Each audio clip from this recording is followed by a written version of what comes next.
ఎన్నో అవమానాలు, ఎన్నో విమర్శలు, వీటన్నిటినీ అధిగమించి ఆంధ్రప్రదేశ్లో 2024లో భారీ మెజారిటీతో కూటమి ప్రభుత్వం ఏర్పాటయ్యింది. నాడు 151 సీట్లు వచ్చాయి అంటూ అధికార మదంతో విర్రవీగిన అహంకారానికి కనీసం ప్రతిపక్ష హోదా కూడా లేకుండా చేసింది. ఇక గత నెల రోజులుగా వైసీపీ ప్రభుత్వం తమ హయాంలో చేసిన విధ్వంసాన్ని అధిగమించి మళ్లీ రాష్ట్రాన్ని అభివృద్ధి వైపు పరుగులు పెట్టించాలి అని ముఖ్యమంత్రి చంద్రబాబు అండ్ టీం తీవ్రంగా శ్రమిస్తున్నారు. ఇదిలా ఉంటే కూలిపోయిన ఇంటిని ఒక్కో ఇటుక పేర్చుకుంటూ వస్తున్న ఈ ప్రభుత్వంపై యథావిధిగా పేటీఎం చిల్లరకు అలవాటు పడ్డ వైసీపీ సోషల్ మీడియా సన్నాసులు హద్దు దాటి అప్పుడే విమర్శలు మొదలెట్టేశారు. మరోపక్క క్షేత్రస్థాయిలో తెలుగుదేశం పార్టీ సేనలు ఇంకా గెలుపు మత్తులో సేద తీరుతున్నారు. మరి ఎన్నో కష్టాలు పడ్డ తమ నాయకుడి పట్టాభిషేకంతో పసుపు సేనల బాధ్యత తీరిపోయినట్టేనా? కౌరవ సభని గౌరవ సభగా మార్చి కానీ అసెంబ్లీలో అడుగు పెట్టను అన్న తమ నాయకుడి శపథాన్ని నెరవేర్చడంతో తెలుగు తమ్ముళ్ల బాధ్యత ముగిసిపోయినట్టేనా? నాడు రావణుడి సంహారం తర్వాత రాముని పట్టాభిషేకం జరిగింది.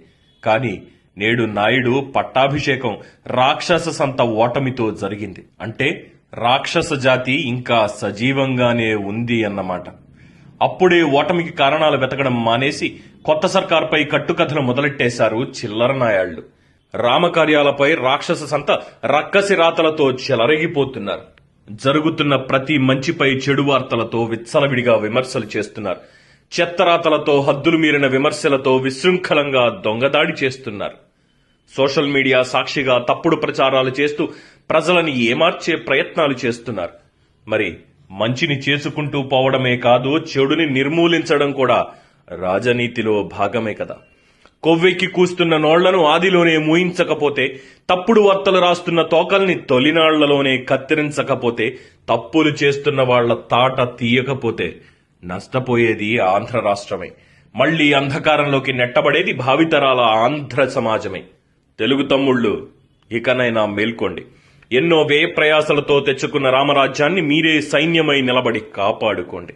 ఎందుకంటే ఈసారి ఏమాత్రం తేడా వచ్చినా తట్టుకునే శక్తి ఆంధ్ర సమాజానికే కాదు, ఆంధ్రమాతకి కూడా లేదు.